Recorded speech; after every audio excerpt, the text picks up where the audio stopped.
To the first row.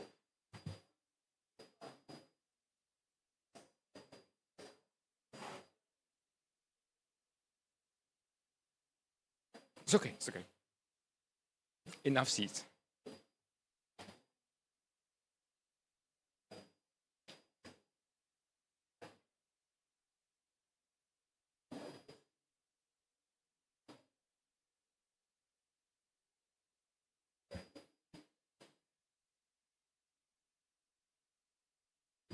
A very good morning to you, ladies and gentlemen, distinguished guests and speakers. My name is Jiang Ping. I'm from the AIIB. On behalf of Eric, I would like to apologize because Eric is stuck at a UN meeting. He's rushing here. I'm sure he will join us sometime in the middle of the panel. But on behalf of Eric and AIIB, I'd like to give everyone a very warm welcome. I think the speakers are much more famous than I. I've introduced myself. I think they are much more famous than I. I'll quickly hand the floor over to our moderator, Mr. Harry Carpenter from the EBRD, and he will help moderate the session for the discussion this morning. Thank you. Thank you, Harry.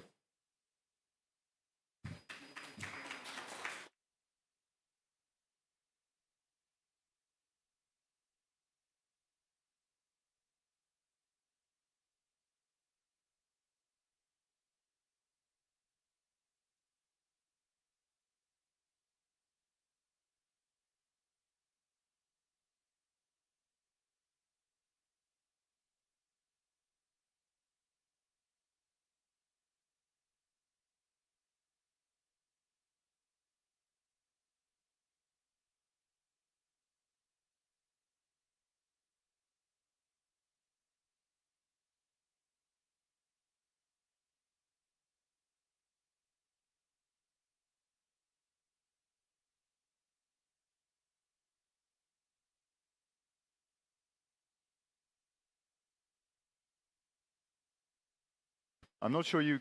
Okay, that sounds better. Okay, super. Okay, so good morning, everybody. Thank you very much for coming. My name is Harry Boyd-Carpenter. I'm the Managing Director for Climate Strategy and Delivery at the EBRD.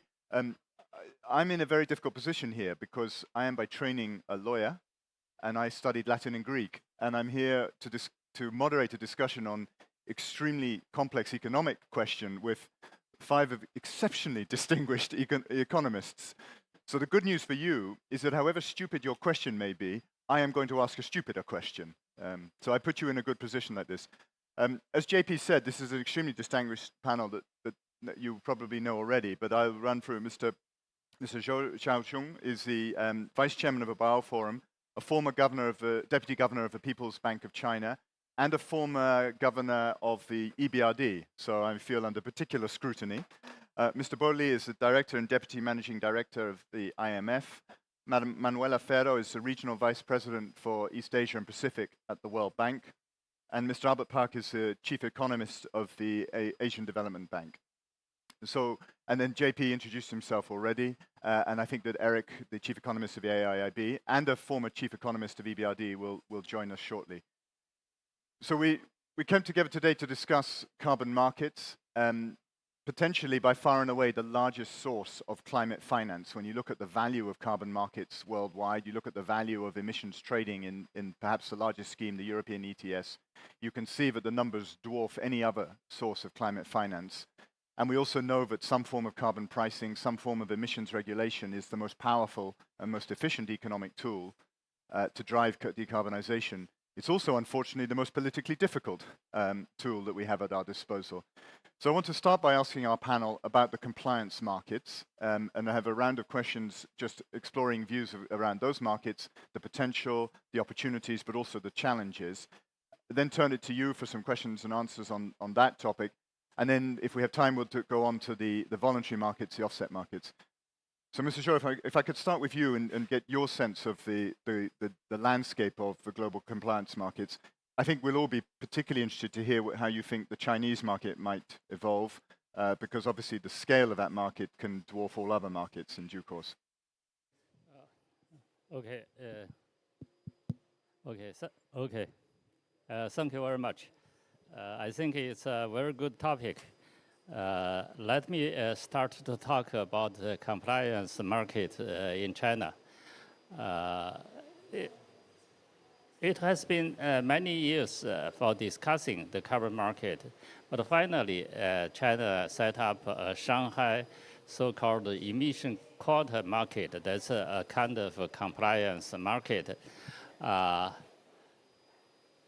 think it's a good start and make some kind of progress. But however, like many other developing countries, like many other countries in Asia, we still have some substantial problem which make the compliance market to work well. The first is whether the market is mainly providing the incentives for those of emitters and the carbon reductions. All the compliance market actually is a major source for mobilizing the financing for the climate change. In China, that's, we have financial markets, but we also have a traditional state planner and the Ministry of Environment and Climate Changes. So those officials in the administration levels, yeah, they may have a traditional mentality that they depend on their facility to use fiscal money for the investment. So they may undermine the importance of a financial market to play that is the financing roles. But however, gradually they realize that there is a very large amount of financing needed. So we have to gradually enlarge the dependence on the compliance market. Another is the incentive. Now the price in Chinese quota market is relatively low, perhaps 10% of European market. So the reason is that the government officials worry about the negative impact to the industrial development and to the living standard of the population. The third one, I think, is that the people look among each other in Asian countries. So we are closely watching that what is the price, what is the trading volume in Japan, in Korea, in ASEAN country, in India. So I think put them all together, we still have big gaps to push the further development of the compliance market. So I think anyway that it's gradually going up. The first things I would like to say is that we need to have a stronger ambition to have the nationally determined contribution, which is also needed to decompensate to the total quotas for each year, and the total quota may guide the price formulation in the market. Otherwise, that's the traditional industrial ministry, they may have intention to have a freely distribution of the emission quota, which may, to some extent, reprice the price going up. So I think that now we are going to work in this direction. The second is China used to depend quite much on the energy strength indicator. But recently the government and the public opinion already formulate a consensus that so we should shift from energy strength indicator into the total emission indicators. I think that this is a good direction, but it may take a few years to reach that. I just stop there. Great, thank you very much. Mr. Lee, obviously the IMF is, if any institution should be pressing for the maximal economic efficiency, it's the IMF. And I know that the IMF has published a proposal around carbon pricing, around global carbon pricing. Perhaps you can say a bit about that for all of us. Yes, thank you, Harry. Just quickly, 3 points. The first point is that we need to put carbon pricing at the core of mitigation policy. It makes economic sense, it works, and it's also fair. So carbon pricing should be at the core of our mitigation policy globally. My second point is that the compliance market, the compliance carbon market can be an effective way to price carbon. And what we have seen, for example, in Europe, is that the sectors that are covered by the European emission trading system, we see a decline of emission by 37% in the last 18 years. So it's very effective in terms of reduced emission. And also it generates revenue. In Europe alone, we see the revenue of 175 billion euro generated by this market.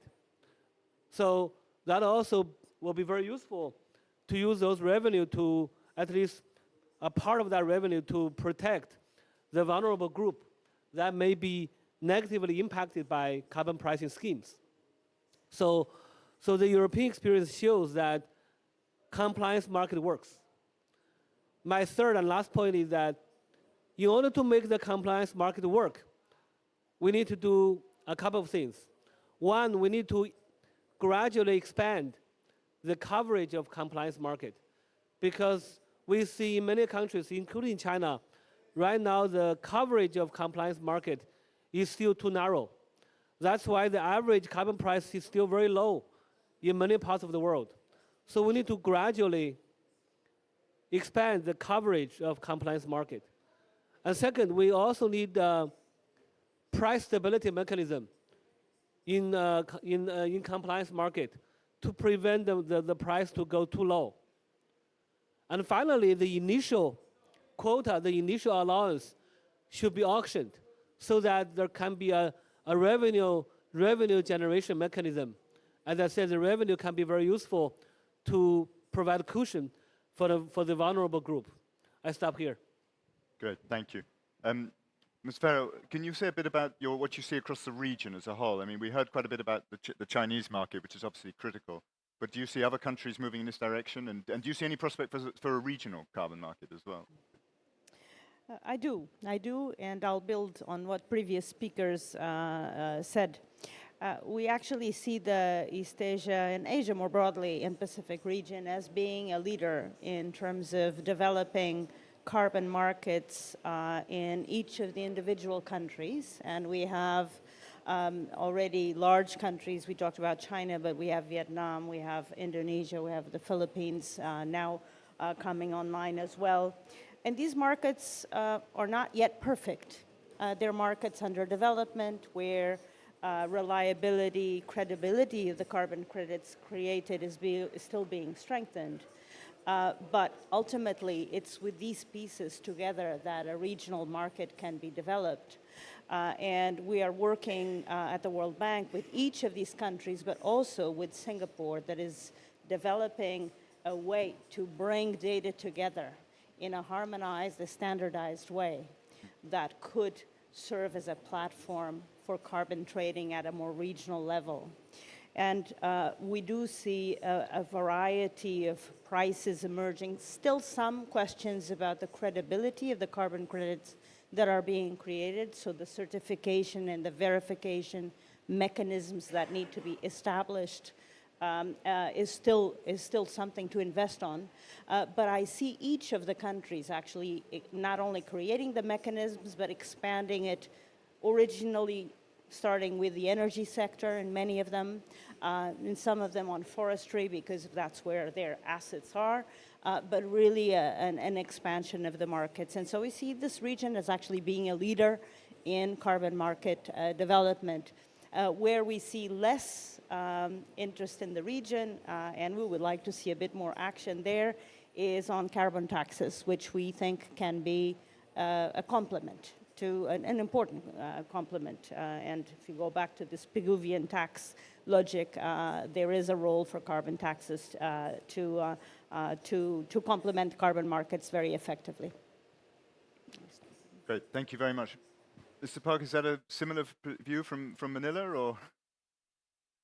We see a lot of countries in the region expressing interest in developing carbon markets. I think probably emission trading schemes are a bit more popular initially, and carbon taxation a little bit less so.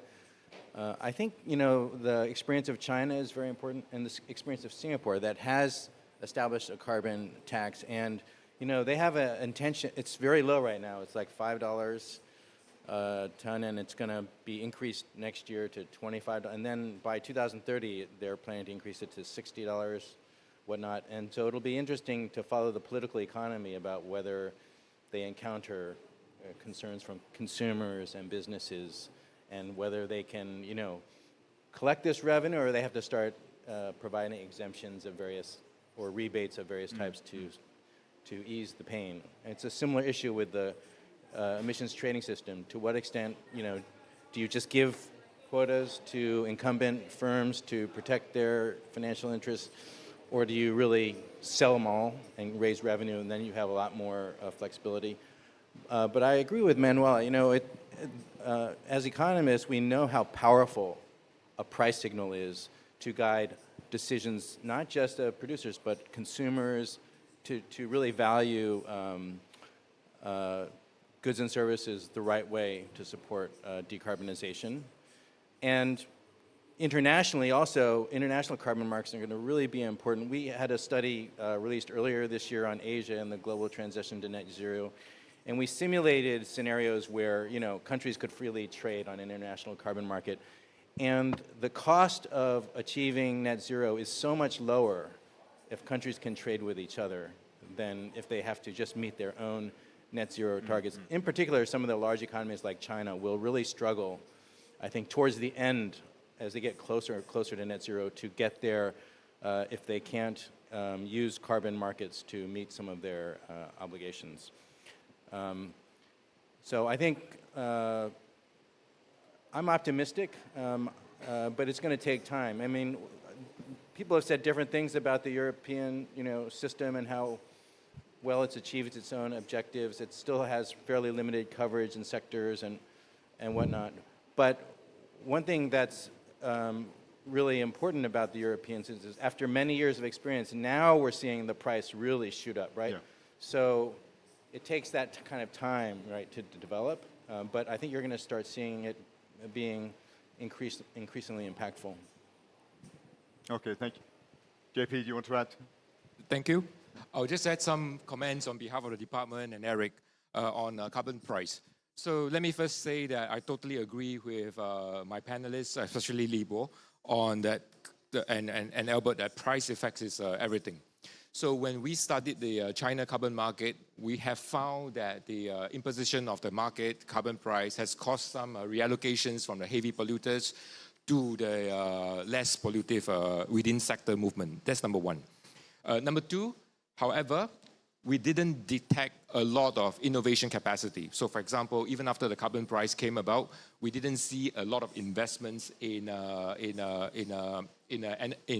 environmental goods. So we saw a shift in the reallocation of the output, but not necessarily of innovation. So carbon price itself may not also spur innovation that needs some other supportive policy. And number three, interestingly for China, beyond price, we found one specific mechanism that is very, very important. which is the party evaluation of the cadres personnel evaluation. So when you put in a evaluation, how well did you control the environment in the province, in the prefecture or something? We find that the SOE bosses, they really react to that particular human capital HR evaluation policy. Now that is important because in certain places, price is not everything. Price is important, maybe not everything. In some political contexts, evaluation is very powerful. Number 4, after the ETS market came about in China, the Baidu search went up. So more people became aware, and that's important. Team Basely has a very important paper in QJE recently. Awareness itself also drives a faster transition to net zero. In fact, more awareness means probably lower price to reach the end state. I think the awareness of Baidu searches and all these things is important. Let me conclude by the regional market. I think connecting regional markets is extremely important. Albert mentioned you find the lowest cost of abatement across the region, not just within your country. But I'm puzzling over this thing. So under a Paris alignment, so every country has differentiated responsibility. Some are high income, some are low income. Everybody's at a different starting point. How do we take into account the differentiated responsibility while still imposing a common price? Same price, $80 per ton, could be bearable for Singapore, but could be very difficult for India. How do we have a common market, find the cheapest abatement, yet account at a window, at a margin, the differentiated responsibility of the common market? Meaning, how do we resolve this? This is something I'm still puzzling through. I don't have all the answers, but maybe important for all the panelists to discuss it. Thank you so much. Great, thank you. I mean, it's refreshing to hear an economist say that price isn't everything. But the point you make about the differentiated price is very, and that's why I think, I mean, the IMF proposal is for differentiated price for just reason. There are several questions that I've been prompted, but let me turn to the audience first, and this lady here. Do you want to just grab the... JP? Shouldn't have done that. Hello? Yes, great, thank you. My name is Xiaolu Zhang. I'm working for Environmental Defense Fund China, and we're a US-based NGO, but working in China over the past decade to help China build a national carbon market. So a little ad. Tomorrow, 9 a.m. China Pavilion will have official China carbon market events. But I'm really happy to hear a really in-depth discussion on carbon market here, and I have 2 questions. One is for Mr. Zhou, specifically, because one challenge we found out building a national carbon market is auction. Because, for example, as Mr. Li Bo mentioned, like in EU ETS, the auction proceed every year is 6 billion. That's huge, but in China, we have such a difficulty to persuade other ministries to have this auction proceed or a special fund. Do you know if there is anything we can do to help the government understand or help all of the key stakeholders to understand the kickoff of an auction mechanism is not only an actual burden for the companies that covered, it's also provide an actual incentive for all of the industries or the disadvantaged communities. And the second one is really on CBAM related stuff. We didn't really mention a lot. And it's specifically for Li Bo and the experts, which I didn't see your name on it.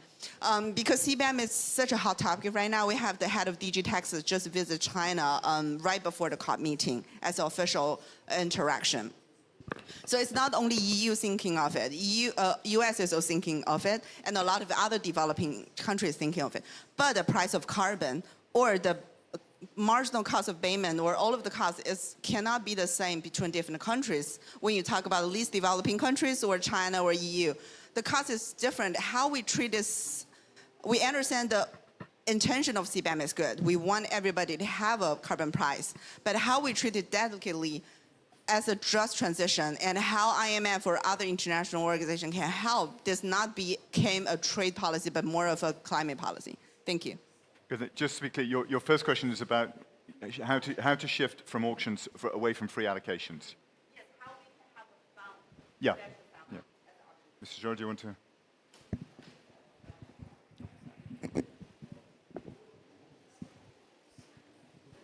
Yeah, thank you for good questions.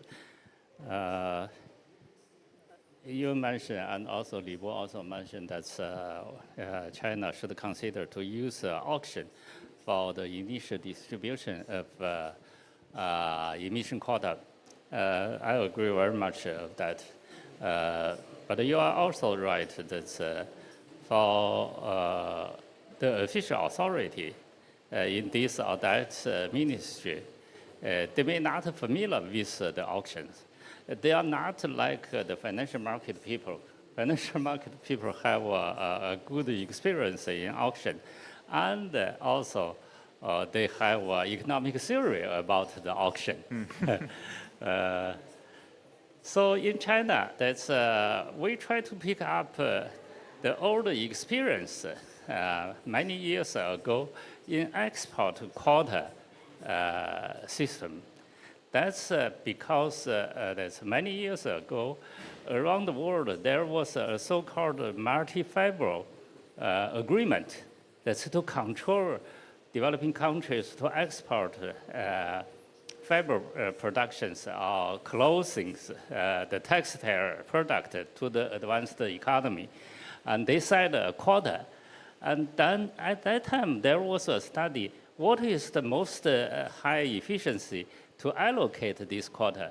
If it's done by the official, one by one, there may be a lot of opportunity of, the inefficiency and corruption. So actually, we had a very good experience in this regard, and to let the new official in industrial ministry to consider. Another, I think, is important to say that the problem for China's compliance market is initially they didn't have a clear idea that's what is the total quota they should allocate, they should distribute, or how much percentage they should distribute freely, free of charge, or the remaining percentage should be taken charge. This is also that's the question. A related issue is that if China as a nation, they have a clear annual NDC, the nationally determined contribution, and then it's relatively easy to calculate the shadow price and how to allocate. But you know that it's still not yet very clear that's to calculate from the total target for the long term into annual total quota of emission. So I think this is one thing. The connection of the market will be very helpful. I mean, that's the compliance market and the voluntary market. In the same theory, that's, I think, when we consider the CBAM, superficially, we think it's a kind of a trade policy.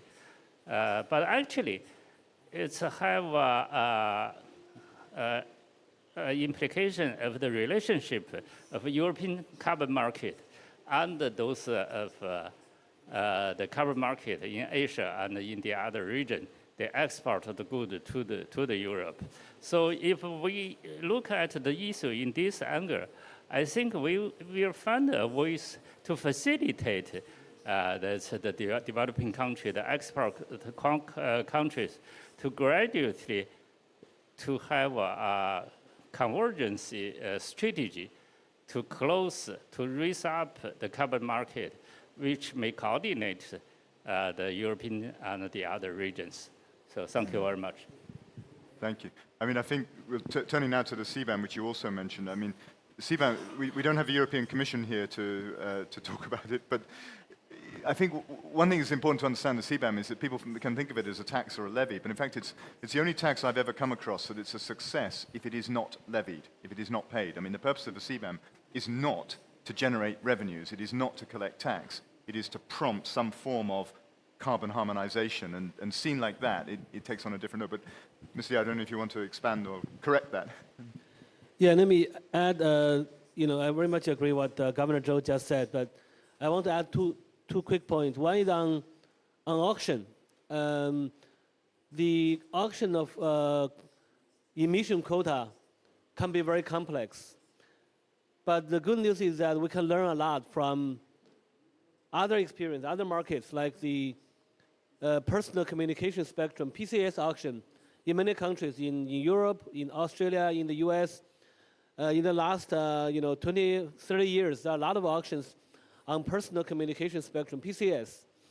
Another example is the electricity auction to the grid. And there are top experts in the world designing all these auctions for the government because it's a public resource.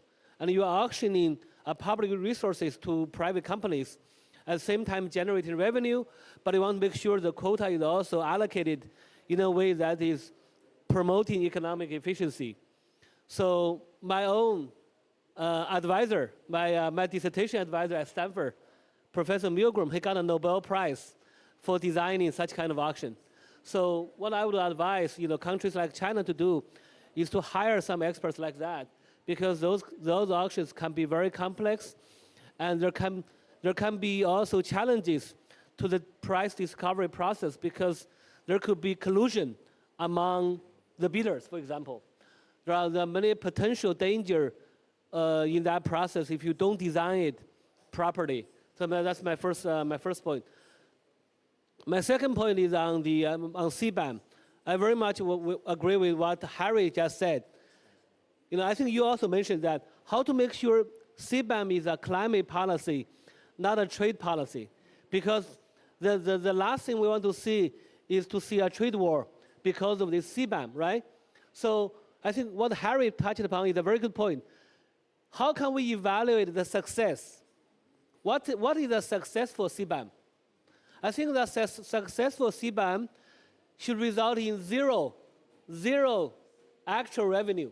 If you see a lot of revenue, that means there is no success because you are not promoting the harmonization of carbon pricing across the globe. So how to do that? How to make CBAM successful? We think CBAM should be combined with an international carbon pricing agreement. That means there should be an international carbon pricing agreement. And based on that agreement, if there is compliance with that agreement, the tariff should be zero. If there is no compliance of a particular country, that means if a particular country's carbon price is lower than in the agreement, then a tariff can be imposed. So we think a successful CBAM should be combined with the international carbon pricing agreement. And we have a specific suggestion on what kind of what that agreement should look like, right? We should have differential pricing for different countries. For advanced countries, the carbon price should be higher. For middle-income country, carbon price can be lower. For the low-income country, carbon price can be even lower. So that's called common and differentiated carbon price, common and differentiated responsibility. And if we can reach that kind of agreement, then compliance to that agreement means zero CBAM. That should be the way to go. I stop here. If may I add a few words to what the report said, I think zero rate of CBAM, I think is a very, very good concept. But however, because some of exporter countries may not comply with the standard, so there may be for some of the European countries, they still levy the CBAM. So our suggestion is that all the CBAM revenue should not be used as a general budget expenditure, but for buying the emission quota in developing countries' carbon market. So that's it's a good transfer, and it's realized what you said, the harmonization of the carbon market between advanced economy and developing country, and reduce the frictions. That's who is going to take what kind of responsibility for carbon emission. Thank you. I mean, I think you're both making the same point, which is that achieving economic efficiency only works if you also, address equity issues and so on. But Ms. Park, you wanted to come in as well, I think. Yes. I support the IMF proposal, but I'm skeptical that European producers or European governments will buy in right away, because we'd like it to be a climate policy, but I think it's a trade policy, and it's to protect European producers. And the price is being set by the European market, not by any global norm of differentiated responsibilities. But that would be great if we could get there. We commissioned some work on, so I want to say a couple things about the likely impacts of CBAM on Asia. One is that our initial estimates are that it won't be very severe, given the current coverage of sectors, because Asia actually doesn't export very much in those sectors, with a couple of exceptions in sectors. But number two, if you kind of project forward what will happen if CBAM is implemented in other sectors. So this is kind of thinking about this as a climate policy. One thing that's interesting is that if you raise the import price on the goods that are being covered by CBAM, then for the downstream sectors in Europe, now things are more expensive because they can't import it cheaply. They have to pay this CBAM additional price.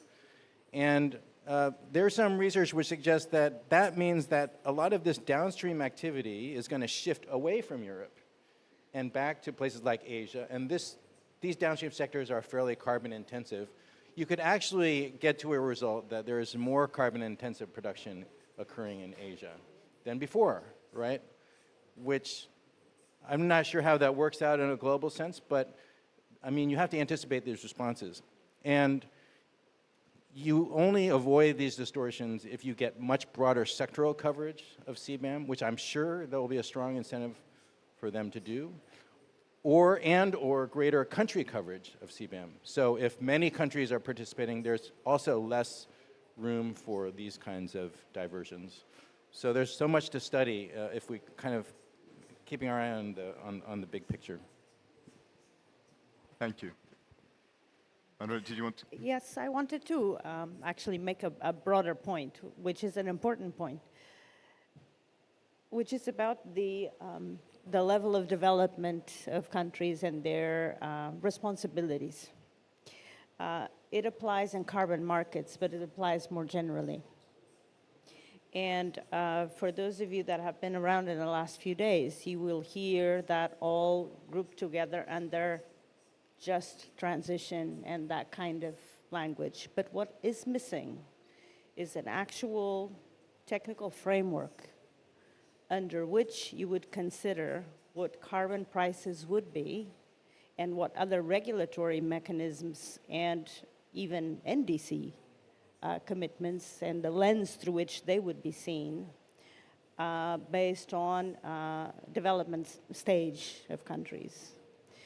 Talking about decarbonization of Pacific Islands and countries at very low levels of development, or even fragile states, that is something that is missing in the climate framework and is a gap, and will be revealed in some way as these carbon markets become more connected with each other internationally.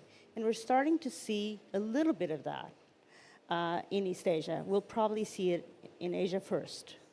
But I think that is something that for the international community is a next step in developing this climate framework, including the functioning of carbon markets. Let me also echo my very strong support for what Ibo has just said. CBAM, but with an international agreement that's differentiated. Let me give an example. Many of you will know that in Norway, the speeding ticket the fine that is a speeding ticket depends on income. Now, there's a very simple principle. If you are making $1 million, the $100 speeding ticket, it's not going to hurt you, right? So Now, if you apply this kind of thinking, you will know that if a very high income country, if you give a carbon price that's $30, you're not going to, you're going to drive a lot of, a less marginal shift in behaviors than compared to a $30 imposed on a poor country. Now, that's very, very tough to impose a $30 for a poor country, right? So under that kind of differentiated responsibility, historically, or just to drive behavior change, I do believe that a slightly differentiated carbon price globally is helpful, because at the end of the day, you want to incentivize effort, and different people start from different places, and that mechanism, you can tweak it a little bit to reflect the reality, just like in Norway, right? Let me also say something about the imposition of the CBAM. It used to be that a lot of people think that carbon is a global public good, emission is free. I think the import of the CBAM is to completely internalize this. What used to be a public good is now a private good. If the developing country can have developed cleaner energy, it can avoid the CBAM. The public good is now internalized in a form of national competitive advantage. Please invest in green energy. Don't pay the CBAM, pay it into the green transition. I think that is the message that hopefully goes through, and AIIB, of course, will invest in those kind of energy transition together with the countries. Thank you. Thank you. Well, you prompted a lot of questions. I don't know if you wanted to follow up, if you felt you... No. No. Do we have another question, or... So let me maybe put one from my side. I mean, one thing that always strikes me, Ms. Park, you mentioned, that we know that the carbon price is the most efficient way of driving it, but of driving this decarbonization agenda, and an economy-wide international carbon price would be the ideal. It's the IMF's preference, but we also know it's incredibly difficult. And Ms. Zhou, you mentioned some of the anxieties in China that are holding back the introduction of a broader and a more expensive carbon market. So, question really to all of you is, where are these are political economy problems. These are, how do you try to mitigate those? If we know that the long run goal is a broadly based global carbon price at a sufficiently high level, how do we start getting there? What are the key levers you can pull domestically and with domestic constituencies to try to break down the resistance to that and to find ways to smooth its passage? Not an easy question, I agree. But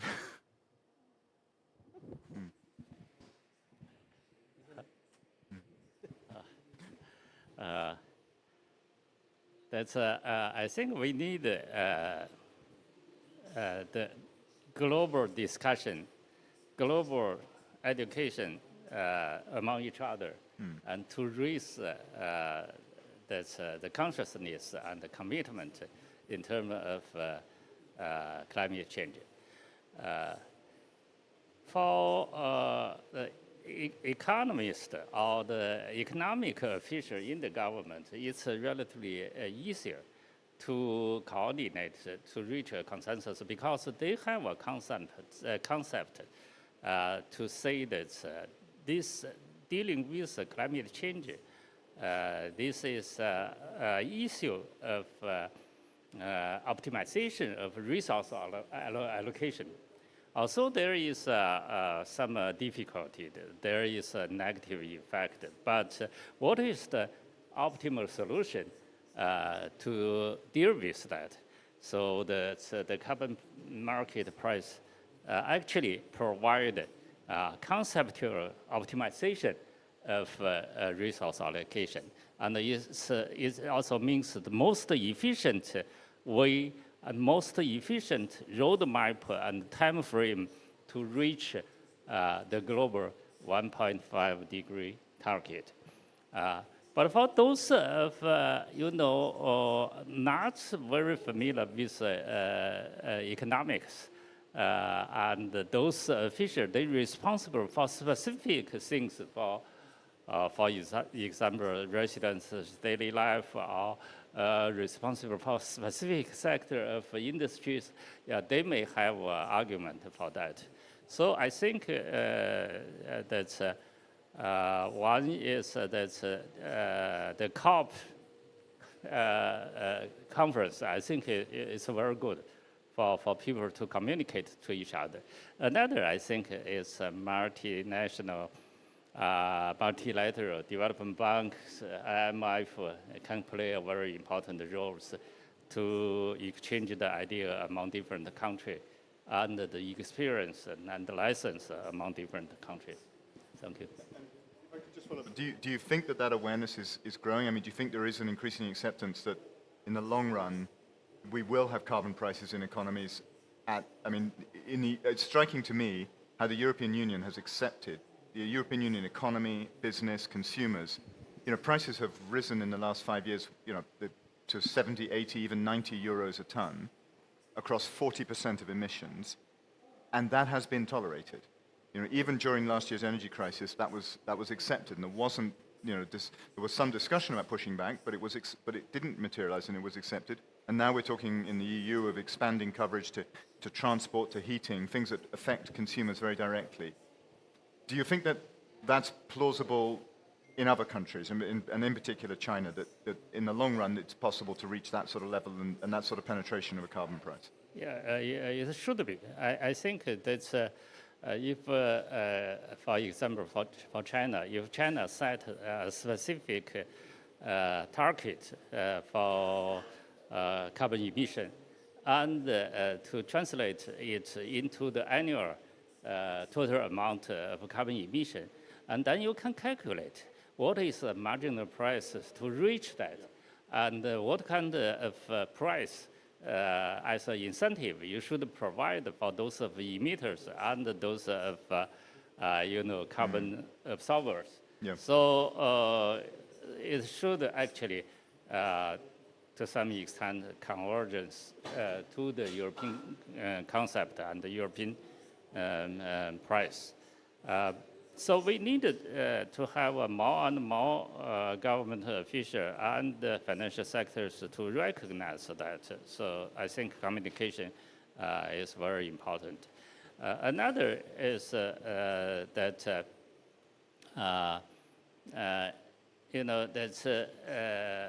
the connectivity among different markets play a similar roles. For example, the same product may have different prices in different places, and then there must be some trade arbitrations and that's the financial arbitrators. Yeah, they try to make the price more close to each other.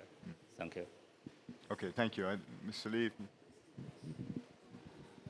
Yeah, just quickly add a couple of points on your question on the political economy of carbon pricing. I think the first point is that we do realize that politically different carbon pricing schemes can have different calculations for politicians, right? So that's why we work with OECD, with other organizations. We try to calculate what we call carbon price equivalent of different mitigation policies, right? Carbon tax, emissions trading, green subsidies, even like command and control regulatory approach.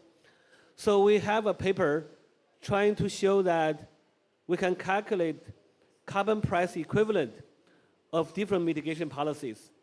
And the point is that different policies can result in similar mitigation results, and they have some kind of shadow price, basically, right? Different policies, we can calculate a shadow price for different policy, and find the pricing equivalent of different policies. So in that sense, we do support countries, whatever it takes, whatever is politically feasible, try to do it. You can do green subsidy, you can do a regulatory approach, basically forbid any emission after a certain threshold. You can have different approach, and you can achieve similar mitigation results. That's my first point. My second point is that the fiscal implication can be very different. So different approaches can result in very different fiscal results. Because for carbon tax and emission trading, we can generate fiscal revenue. And that can be very useful when you try to compensate the negatively affected groups. But for green subsidy, you don't have revenue and you have to subsidize. So that can have a very large impact on fiscal deficit and on the debt level, on government debt, right? So for many countries, they simply do not have the fiscal space to do green subsidy. So for different countries, when they consider different approach, they have to consider the different fiscal implications of different mitigation policy. And our recent fiscal monitor shows that if you rely on too much on expenditure policy, it will result in unsustainable government debt in the medium term.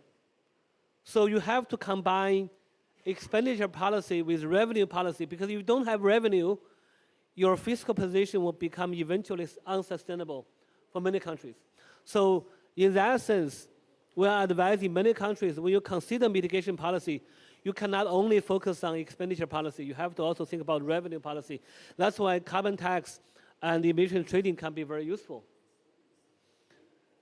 And that's my 2 points for now. Thank you. I'm impressed you managed to make that last point without mentioning the IRA, but Yeah, actually at the World Bank, this is an area we spend quite a bit of time on. And we spend quite a bit of time on it because the acceptability to the general population and the business community of certain directions, not just in fiscal policy, but also in regulatory requirements, in environmental protection regulations and procedures. All of that is something that if the populations don't accept, especially at a time when countries are still recovering from the impacts of COVID, and they're still pretty weak economic recovery, so countries are looking at their tax burden or regulatory burden at the same time that these countries' economies are recovering.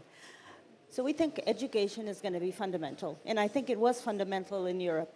It has been. And the broad sharing of certain social and environmental objectives that are about really valuing future generations. So it's an intertemporal conversation. And having that understanding in the population is critical. A lot of what we do on our side is encourage a dialogue through analytics, through cross-country experience, but also in our education projects, embedding that in curricula. The other element is, and it was mentioned already, certain countries, China in particular, will use administrative mechanisms of performance and rewards that are effective. And so understanding what tools to use in those systems is also going to be critical. The third point on this is that the acceptability of these measures for the population also relates to fairness, to their perception of fairness, and how that burden is distributed. We talked about how that burden is distributed across countries, but I think within countries that is also material. And so thinking about how fiscal tools and tax burdens and regulatory burdens will affect poorer populations. Give an example. Households changing heating requirements. We're financing a project in China, for example, to install metering in apartments so that you can start paying for the energy and the heating you consume. These are still not there, but you have to think about, it's like the speeding ticket in Norway. The affordability is going to be very different across households, and so the acceptability of that is going to be difficult. So there's a lot of political economy and really piloting mechanisms of social acceptability that perhaps is another area that has been less explored. Yeah. It's very micro, but it's going to be very necessary for these policies to be accepted and endorsed. I think we have no choice but to be optimistic on the choice, on this issue of political will. We're handicapped that Paris Agreement is a voluntary agreement without much teeth. But yet, I think there's great momentum in recent years. And the key countries like China, India, Indonesia have all made net zero pledges. And I think they're very serious about meeting them, and they're doing various actions. So there is political will. And as we see the effects of climate change get worse year by year with disasters, heat, I think that will create even more urgency. One thing that can maybe ease the political economy constraints to this is if countries move together, right? Because it's kind of hard if you're the only country to impose a carbon tax, because your producers feel like, oh, it's just me, and now my competitors in other countries are not bearing the same tax. So I think it's really important to have regional cooperation and dialogue so countries are understanding how other countries are operating. But we've seen so much increased momentum on so many aspects. This, setting up a carbon market it's hard, but it's not rocket science. We know what we need to do. There's a lot of institutional issues about measurement, especially at company level, especially for small enterprises, et cetera. How do you even monitor the emissions as an input into a emissions training system with broad coverage? But we can go step by step. Thanks. I agree with much has been said. I would just like to add a little bit of points to this, right? I'm aware I'm speaking in front of Governor Zhou, a central banker, but since Mr. Li Bo said whatever it takes, I feel like I should channel some monetary policy guidance into the conversation. So last year, Singapore's carbon tax is $5. I mean, Singapore is 60,000 per capita GDP, $5 per ton. Oh, come on, it's not. So, but imposition of a higher carbon tax is going to be politically painful, even for a government. So what did the government do? The government put in forward guidance. Now, there's the monetary policy part. The government says that we're going to impose an increase in the price. This is 2025. This is 2030. This is 2035. So they escalated the price schedule, but only slightly in the future. So they allow, first of all, it allows communication time. It allows acceptance. It allows firms to prepare. The moment the firms know that that price is coming in 2030, actually, the behavior started to shift today. The way they start to think about investment planning and all these things, they avoid lock-in, they start to shift today. And that forward guidance in monetary policy terms, I think is going to be helpful to give society time to adjust to the carbon price. Let me close up by saying something that is a little bit cheeky, a little bit tongue-in-cheek for democracies, right? So one of the tricks is that you impose a carbon price, but schedule it to come in the next government. So that's the way. And then if you change government, if you stay in power, the government says, okay, we have promised to impose a carbon price 5 years ago, so we are doing this now. If you switch government, you dare the next government to remove the carbon price in face of all the climate urgency. And that is a way to do that kind of forward guidance, lock-in. Sorry to be a little bit naughty on how to get political will out of this. Thank you so much.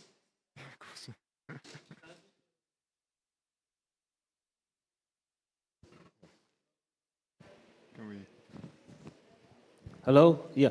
Let me quickly add 2 more points on the political economy.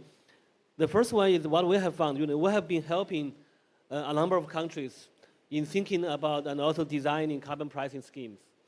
In particular, in connection with our new instrument, the Resilience and Sustainability Facility, RSF. What we found is that carbon pricing is actually not as difficult as people initially thought. It's probably a strong, political opposition, blah, blah, blah. But actually, if we start from a relatively low price with a well-designed, carbon tax or with emission trading like the one in China, with initially a compliance market can be, 1 or 2 sectors, the political opposition is not as strong. So we should not overestimate the political difficulty of carbon pricing. That's my first point. My second additional point is that the political economy cuts both ways because the revenue generated by carbon pricing schemes can help you to compensate those negatively affected. That will reduce the political opposition. So that means if you have a good scheme, you can actually reduce political opposition because that revenue generated can be used to basically buy, votes, to buy, to compensate those vulnerable groups. And so that means, the political economy can work in favor of carbon pricing if we can use that revenue in a smart fashion. Great, thank you. And JP, I liked your suggestion around, moving governments or changing governments. You're obviously familiar with the British political scene where we regularly change prime ministers.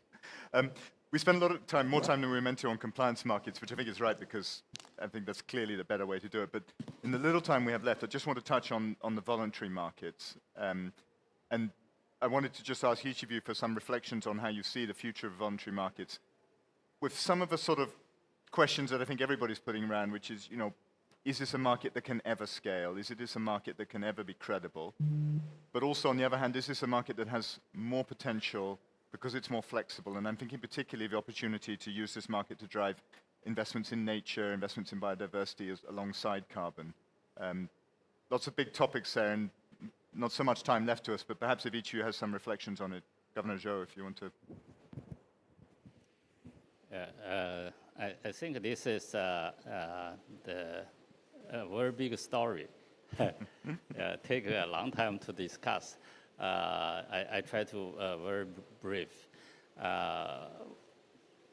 First is that's how a voluntary market started. There may be two cases. One is that if the specific country or government does not want to set up a compliance market, then that's the other market people, they have enthusiasm for dealing with climate change. They set up a voluntary market. So later on, when the government changed their position, they want to set up a nationwide compliance market, then these two markets should converge into one. Or maybe there should be a kind of connection between each other. So the two markets play the similar roles. And there may be a kind of inter-exchange among each other. Another case is that initially the government set a compliance market, but however, they have some kind of policy distortion which make a compliance market cover a relatively small range of economies, or the price formulation has this or that kind of problem, and then the voluntary markets play the complementary roles to cover the remaining areas and to formulate the price in the different ways. So in China, we have these kind of things. The voluntary market price is even lower than the compliance market, partly because some of the government authority only allow 5% of emission quota in the compliance market to buy the voluntary contribution in the voluntary market, the so-called China green market. So this is a kind of a relationship. But anyway, I think they represent a kind of enthusiasm to say that no matter what is the policy making, what is the attitude of specific government, actually there are different forces to push this decarbonization process. I think that's, yeah, at least I should say that I may concern very much about the interconnectivity of compliance market and the voluntary market. And later on is interconnectivity between the markets among different countries. Thank you. Thank you. Yeah, let me focus on the international aspect of the voluntary market, which is the much talk about the offsetting, the offset market.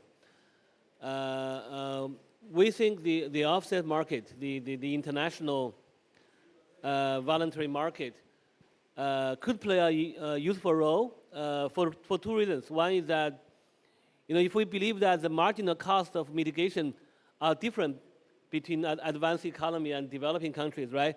So the marginal cost may be higher in advanced economy and maybe lower than developing countries. So some kind of trading, some kind of transaction between these two countries can result in more efficient, lower cost mitigation, right? So basically, the developing country mitigate and the advanced country pay, right? So that's the offset. That's the international voluntary market. So potentially it could result in a lower cost mitigation and more efficiency. So that's one reason why that market could be useful.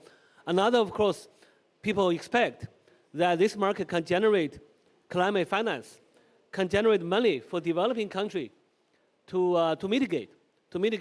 So it could be a potential source of climate finance. So that are the high hopes of this market. Of course, we know that right now that market is not working. People do not trust that market. There is the integrity and the credibility of that market is not there yet.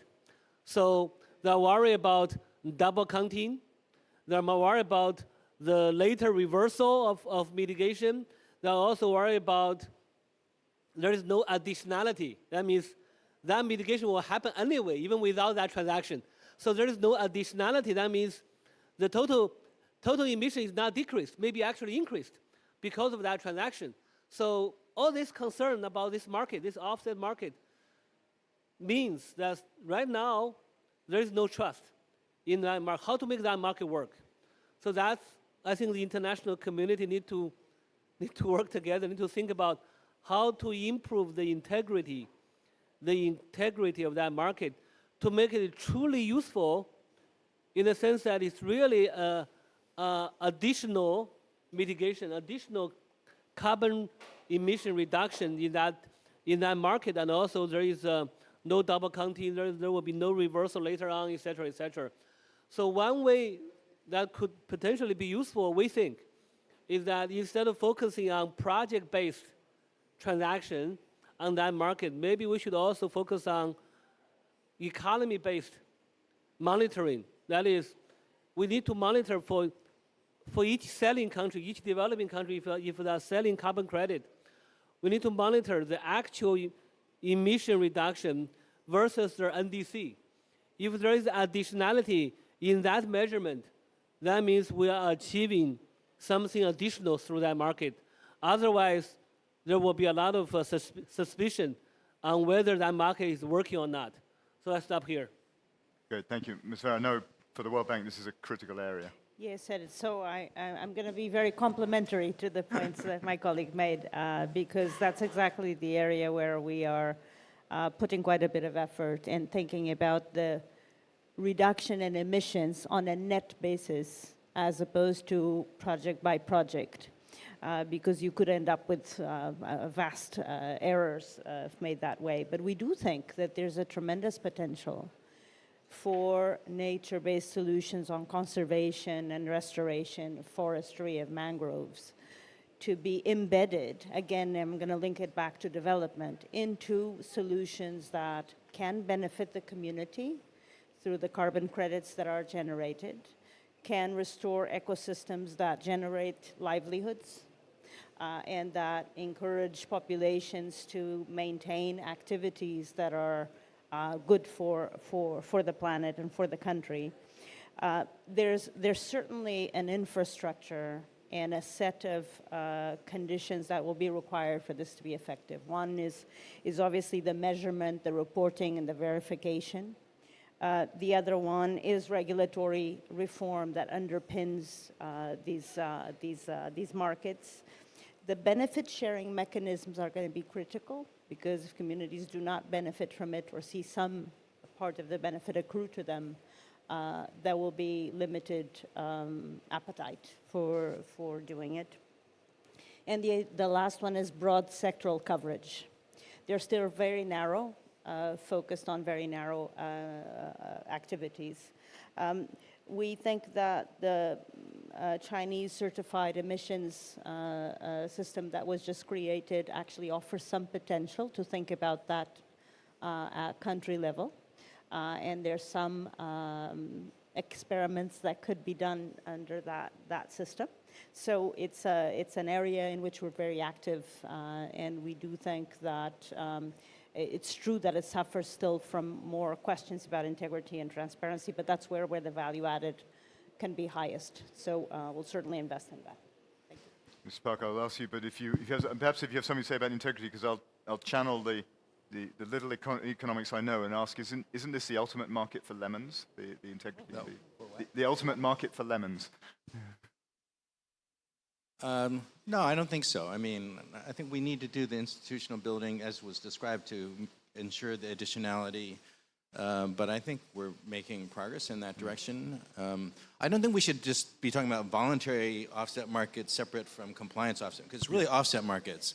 And what you need for each of those to work are the same kind of issues about additionality, because companies or governments won't want to pay for carbon reduction if they're not sure that it's additional, because they'll be criticized severely if they're if they don't do that. I was talking to someone from the Climate Secretariat in the Singapore Prime Minister. They're very interested in compliance offset markets, but they are trying to focus on countries that have very clear plans to meet their NDCs, so that they can identify what activities are not in those plans and feel much more comfortable that what they finance is going to be additionality through the offset market.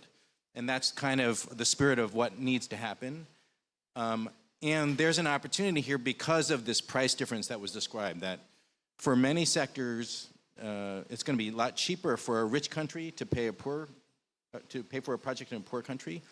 And that's great because it generates this flow of finance from rich to poor countries, which we want to see much more of and which is much more just. But that flow of funds also can activate projects that would not be as viable if there wasn't an offset market to pay for. And the nature-based solutions, we're also focused at AIIB very much on this area as an area of vast potential for carbon reduction, and where this kind of offset market finance could really play a catalytic role, because it's very I mean, the finance for nature-based solutions, one study said it's only 5% of its potential. So I think it's so it's a really important issue. This and it will lay the basis for an international carbon market. The standards, the documentation, and countries need to talk together to harmonize those standards. JP, do you want to add? Very much, again, I always speak last, so very much agree with the previous speakers. So if the UK government wants a compliance market, I think the way to drive out the lemons is that the UK government, for example, prescribe the kind of projects that qualifies. Then only then, after the government regulates certain type of projects that qualify, then the UK companies can pay into that market for those kind of compliance. It's a screening device. I thought that is the way to really drive out the lemons problem that you mentioned.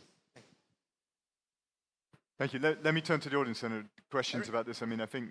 I see if Eric was.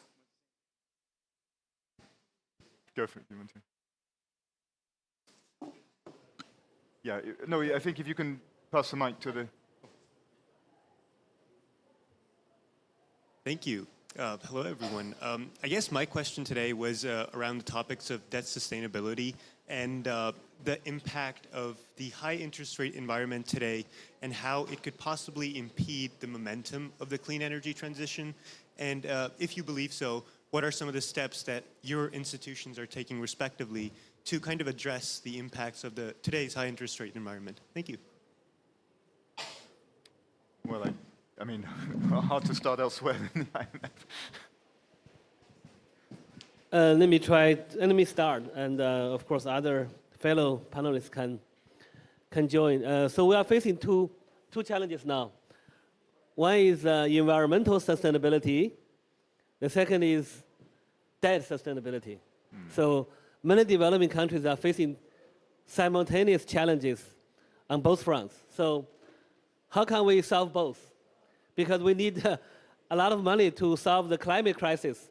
But does that mean developing countries have to borrow or not to do that? And of course, we have seen many countries told us that they don't have the capacity to borrow more anymore. Their debt is already very high. So how can they solve their mitigation challenge or their adaptation challenge without their debt going through the roof, right? So that's a challenge.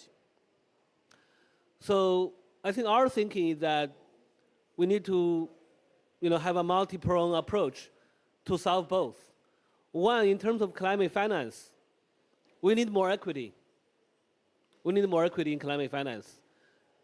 Because we continue to lend, there will come a point where many countries will say we cannot borrow anymore, right?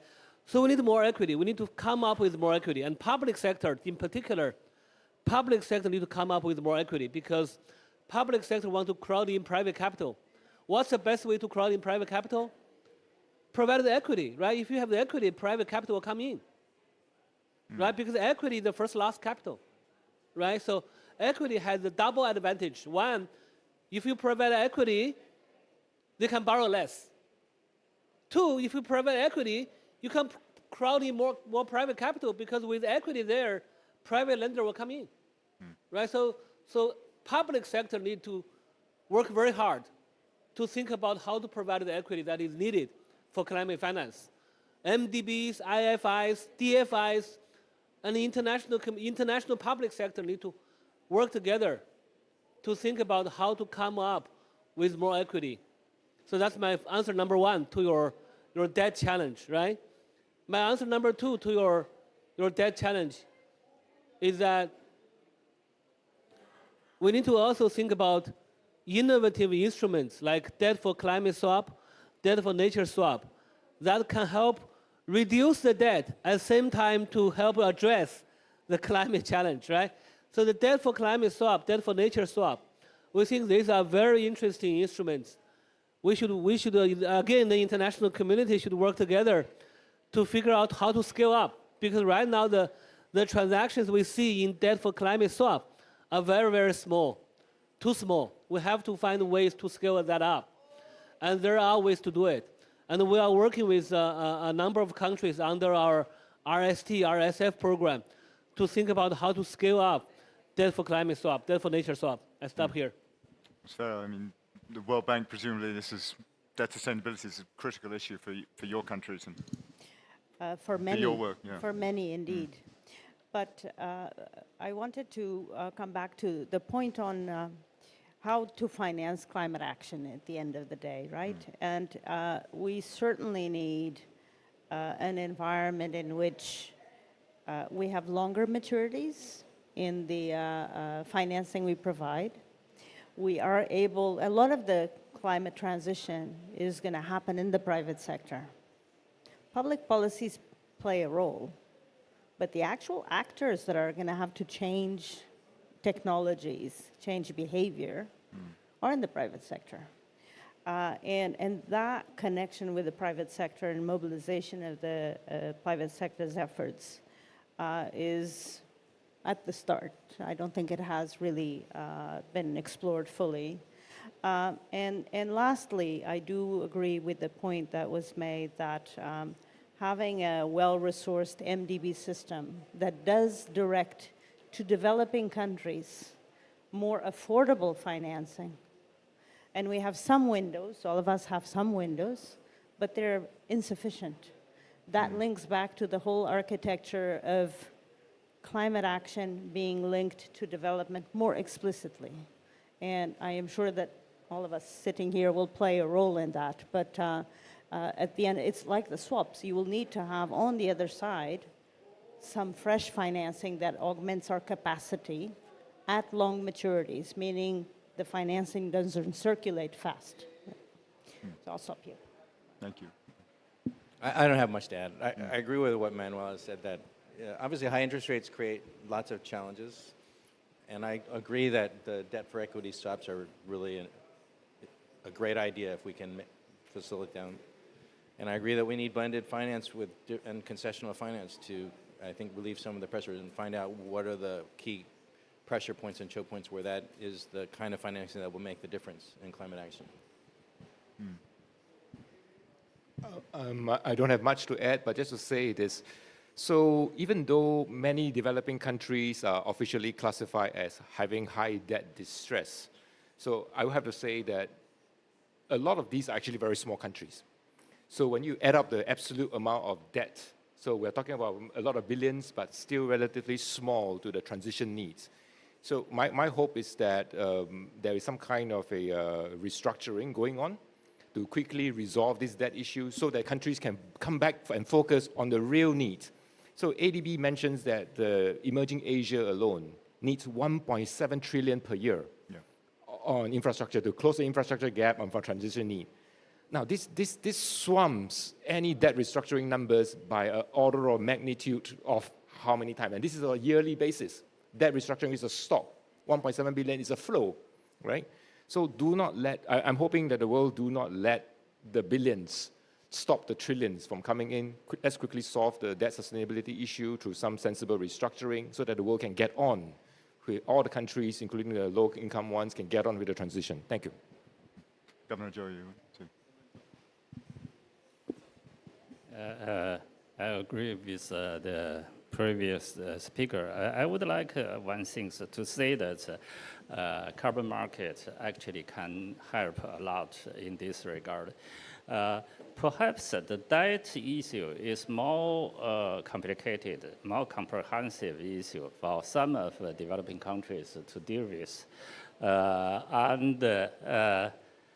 There are many things for a developing country to do if you always try to, to confuse that industrial development, climate change, the policy, together with a debt problem. So you may have, no space to do anything. So my argument is that it's way better to separate the historically accumulate debt problem to the further development dealing with decarbonization. So the carbon market is to use the new money from demand side, that's the investor side, both domestically and internationally. So if you set a nationwide carbon market, or maybe regional for many African countries, I think a regional market is more feasible. And this market got a new investment, and all the new investment by in the quota of the emission should 100% use for the activity of decarbonization. So actually, no matter what kind of historical debt you have, but the new money is for the new usage. So you have the room for the domestic macroeconomic policy makers to consider that what was the reason and how to deal with the existing debt. But surely I agree with the board that if the demand side would consider a so-called debt to decarbonization swap. But I see that there is possible, but it needs a lot of work to do. Thank you. I think you want to have Yeah, thank you. So I had an observation and a question for Manuela. So I know that the focus is on carbon markets and carbon pricing here, but when we talk of pathway to net zero, we cannot divest this discussion from climate finance. And given the political non-feasibility to impose carbon pricing, we also need to talk about how countries can use some sort of public financing. Is counterintuitive. In one place, you're trying to get revenues. In another place, you use de-risking and you use some measures so that you get additional financing for mitigation or for adaptation from the private sector so that you can reach the same goals, right? So we need to talk both about pricing and non-pricing measures. And you all just alluded to in your last round of intervention. The question to Manuela is, the World Bank president, he's been recently talking about voluntary carbon markets. And he's been saying that he's already spoken to 11 countries in the forestation sectors. He's already lining up people for voluntary carbon markets. So can you throw some light into it about the thinking and what is coming in that area? We are really interested in knowing that. Thank you very much. And in a way, I alluded to that work a little bit already, but I'll give you a bit more specifics. So on voluntary markets, we're really talking about creating credible carbon offsets that can be verified to reduce emissions in a credible way in net terms.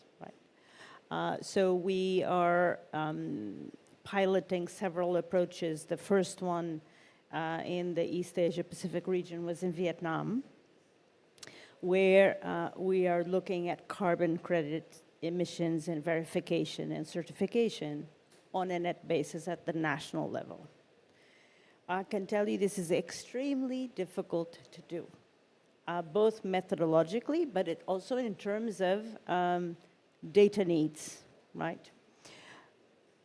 But it's what's going to be necessary for these markets to have some integrity and some credibility. We do think that in complement to other forms of carbon pricing, including carbon tax, this can be an addition to that set of policies and activities that will support markets going in the right direction. But before creating an international market, you need to have each of the countries have existing mechanisms and market-based mechanisms that allow us to have a stronger, more credible set of verification mechanisms and certification. That's very much what we're investing in, right? It's the certification, verification, and then the assembly of all this information in international registries, and that's where we're working with Singapore to create that kind of registry. Does that help? Thank you. I think unfortunately, we have to wrap it up there. It's been an incredibly distinguished and informative panel. Thank you very much. I actually come away from this much more optimistic than I arrived. So I look forward very much in COP38 to the same panel.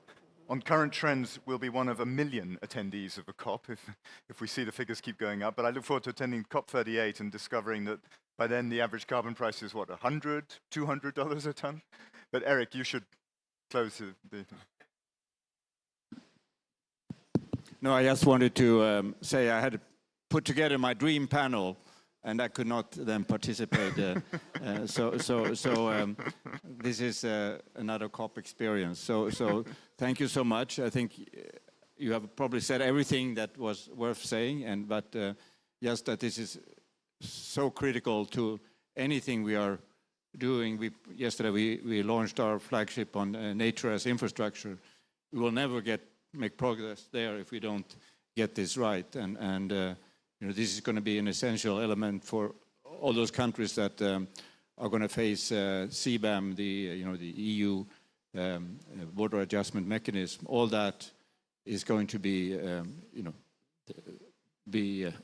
if we don't get it right for these countries, it could be, very harmful. So thank you so much for coming here, and thank you to the audience as well. Thank you.